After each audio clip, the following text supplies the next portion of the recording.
بسم الله الرحمن الرحیم. بسم الله الرحمن الرحیم. امام صادق علیه السلام یو بهترین علاج بیماریو د پاره او بلوان او ریکوالی د پاره دا یایت امام صادق فرمایش کی چې کوم کاس صبیل المنزنه بعد او پیره لا حول ولا قوة الا بالله العلي العظيم دا ذکر او پیره وکړلو مولوی دفع الله عنه 70 نوعا من البلاء خدای بدینه او یا قسم ته بلاوانی او دا بلاوانی کې دیشي بیماری شکل کې دیشي نور مشکلاتو شکل کې رزق کې کمای رچی بل سره چی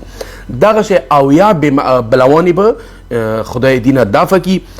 اهونها الجذام والبرص څنګه بیماریو کې ټولونه سختي بیماری چې کوم دي برص ته څنګه انسان برګای کې یا جذام د خېټې بیماری ده یعنی دغه شی څوره بیماری دي او یا بیماری به خدای دغنا ختم کی کن کاس صبیل المنزل بعد او پره لا حول ولا قوة الا بالله العلی العظیم ذکر وکړلو.